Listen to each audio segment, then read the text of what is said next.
What's up, tubers? Tio here, Simplistic Fishing, back at you tonight. I just got done doing a video promo for our buddies over at Omnia Fishing.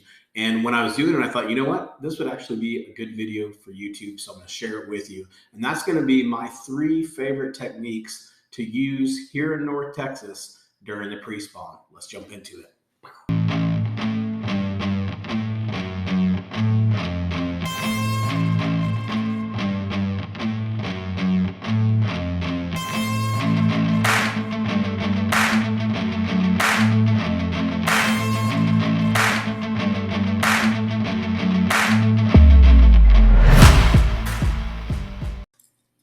Well, as you know, with this channel, Simplistic Fishing, I'm going to try to keep it simple today. We're just going to talk about 3 techniques. And there are tons of techniques that you can use in the spring in North Texas to catch bass. You guys have seen us use several different techniques. These are just 3 of my favorites that I want to go over with you. And they're very, very effective in the pre-spawn. And the last one I'm going to show you is super effective in the post-spawn. It will work in the pre-spawn as well, but it seems like the post-spawn's better. So let's start with pre-spawn, right? Pre-spawn would be basically about right now or coming up here anytime.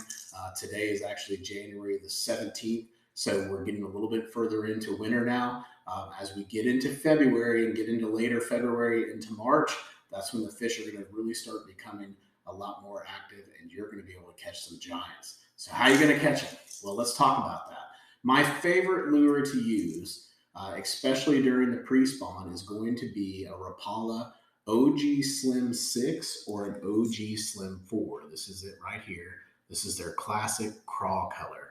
This is a very effective bait to use around cover, such as laydowns, debris, stuff like that, as well as rocks. You can go out. Really, the most effective technique to use this right now would be one, to go up into the river systems, see if you can find some hydrilla, laydowns, cover like that. You can throw this bait up there. You can also throw the Rapala OG Slim 4. It looks exactly like this, but it's a lot smaller, so it won't go as deep. Or not a lot smaller, but the depth doesn't go as deep. It is a little bit smaller, but it won't go as deep. So if you're having problems maybe fishing a little bit shallower, definitely move down to the OG Slim 4, and that will definitely help you. Now, key thing about this bait is you can tell if I rattle it, there's absolutely no rattles in it. You guys have heard me talk about this a lot. Silent is key, and I think that's why these baits do so well. They're also made out of balsa wood, so they definitely bob up very quickly, come up to the surface very quickly. So very effective to use around cover, hydrilla, rocks, laydowns, all of that good stuff. Now, when I'm throwing the OG4 or the OG Slim 6, the Rapala, I'm typically throwing that on my Champion XP medium heavy fast. It's a 7-foot medium heavy fast action. I pair that up with a Curado K, Shimano Curado K, 7:4-to-1 gear ratio. And what I typically do is I don't go any higher than 12-pound test. The only time I'd be throwing the 12-pound test would be as if I'm up maybe in the rivers or something like that, where I'm around some really heavy cover and maybe I don't have to get my bait down as deep, and I need that little bit extra, power to horse them out of there. I'm going to go to the 12. But for the most part, I'm going to throw a 10-pound fluorocarbon, Seaguar, and VizX on that Shimano Curado K, 7:4-to-1, and that's going to put me in business. Now, if for some reason, or really if you're just wanting to throw something else, the next thing that I would throw would be what I have in my hand right here, and that's what you hear rattling. It's got some really good rattles to it, and that's the Jackall TN70 in the classic craw color. Actually, this is just the crawfish color. The other one's classic. But the crawfish color, you can see this right here. This thing's really interesting. It actually has a little metal head on it, so it'd be good for just throwing it out there, almost like dead sticking it, and then popping it up and letting it fall back down, popping it up and letting it fall back down. That's one way that you could work this bait. The other way that you could work it, especially in the spring, is to just burn this thing. Burn it and then stop it. So get out on the secondary points where you see cover, where you see rock, things like that.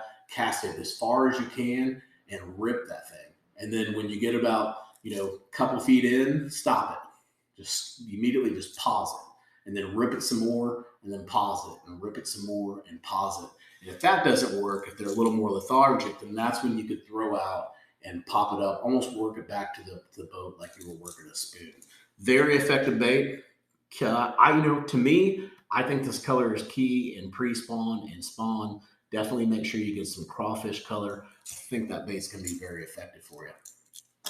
Last but not least, I guess before I move on to that, when I am throwing these lipless crankbaits, this is a 5/8 ounce. Typically what I'll do is I'll still throw that on the Champion XP, but I'll throw it on my larger Champion. So I'll go to the 7.3 medium heavy fast action, stay with the same reel, the Shimano Corrado K, and I'm going to typically throw that on 12-pound fluorocarbon Seaguar and VizX.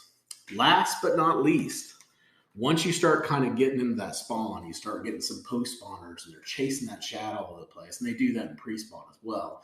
But it seems like that shad thing really becomes a big deal, getting into later April and May.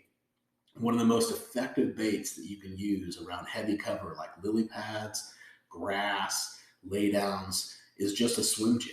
And this is a Divine swim jig. It's in the sexy shad color. I have it paired up with a Rage Menace in pearl color. You can see it right here. And this is a fish catching machine. Now, you don't go out there. First off, let's talk about the rod and reel setup. I'm going to put that on my 7.3 medium heavy fast action. And what I'm going to do is I'm going to cast that out there. Same line, go 12-pound. I'm going to cast it out there, right?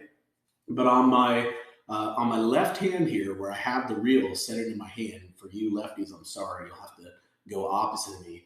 But on my left hand, what I'm going to do is I'm going to cast it out there, and I'm going to leave my rod tip up a little bit. So instead of just throwing it out there, and typically, we'll lean our sorry about the alarm here.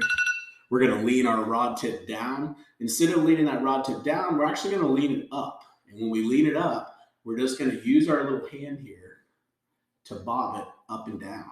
And what that's going to do is that's going to cause that swim jig to basically go like this through the water. And you want to keep that swim jig about 3 to 4 inches from the surface. So it's only going to be down from the surface about like this, and it's just going to be popping along just like that. And I'm telling you, it is just a great technique for going out and catching largies. Guys, I hope this helps you. In the spring, remember, man, you can't go fast enough. So in the spring, get out your power stuff. Let's go fishing. We're going to save that slower stuff for when it gets a little bit warmer. I'm not saying you can't go out there and catch some bass on worms and flipping and all that good stuff, because you definitely can. But right now is the time for you power fishermen to go out and have some fun. Same thing as the fall. We're kind of going right back into the reverse cycle now. Now's the time to go power fishing. Get you a swim jig, get you an OG Slim 6, get you a Jackal TN70. You get one of those three, I'm telling you, you're going to put some bass in the boat this spring. Till next time, guys, hope you catch your PB. Take it easy.